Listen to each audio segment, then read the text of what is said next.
Okay, inis tá an fellm conas an rial the Téarmaí go Téarmaí nó an TN a áil le haig Seicimh chearnach.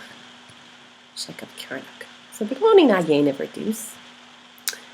Former súscrí seo bhí mar fáil conas an Seicimh an TN a áil le haig Seicimh líneach.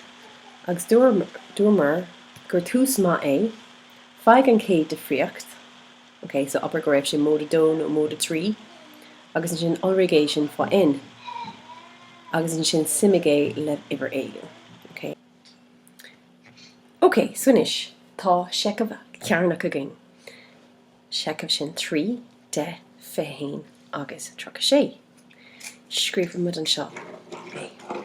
So seo an chéad áit, an dara áit, an trí áit agus an ceathrú áit. So 3, 10, 15 agus 36.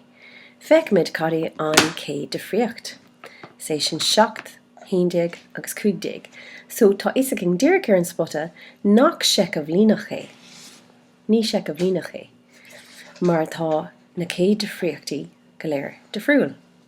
But leanimid roiig agus feicimid cadí an difríocht ag dul ó 7 go 11 agus feicimid gúil sé mód a chathair. Tá an rud céine ann ag dul ó 11 go 15 an difríocht mód a chathair. De bhór go bhfuil an dara difríocht ar cóvéid gach uair. Dermid gur Seicimh chearnach é. So chun tús a chuirla sin feimid lá an dara difríocht seo agus is é sin dó. Tá lá an dara difríocht chum le dó, so bunaimid tríal as dó ein cairnithe an slí chéine bunaimid tríal as rudaí le haig an Seicimh líneach.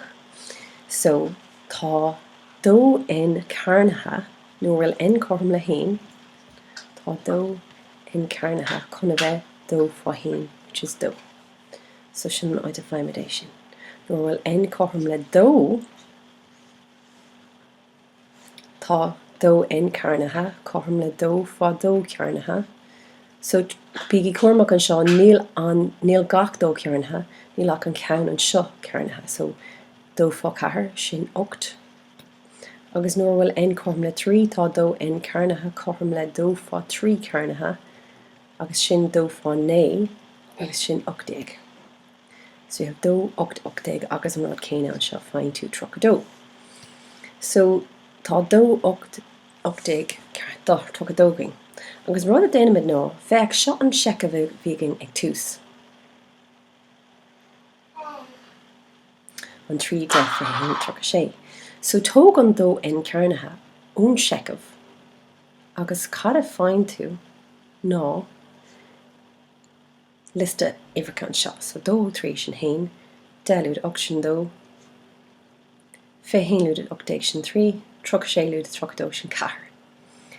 Agus feicimid gur Seicimh líneach é seo. Seicimh líneach é. Agus is é seo an céad difríocht. Okay, mód a hain.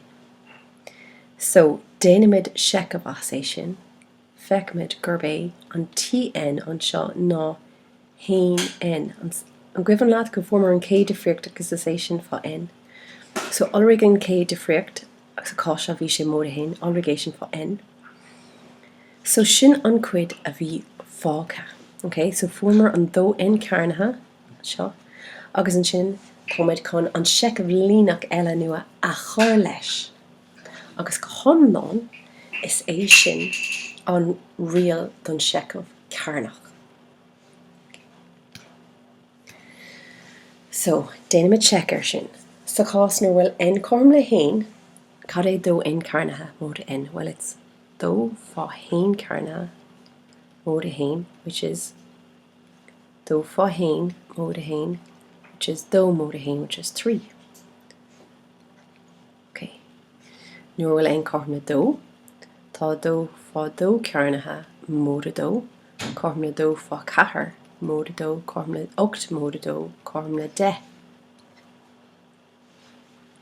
Nuair bhfuil in chum le 3, tá dó fá 3 cairnithe mód a 3, dó fá 9 mód a 3, sin 8 mód a 3, sin 15. bhfuil an corm na cahar go formation sin bhfuil an corm na cahar tá dófa cahar chearnatha mór cahar dófa sédiag mór cahar, so that's trocadó mór cahar sin trocha sé. Agus sin den ó rial le haig an seach.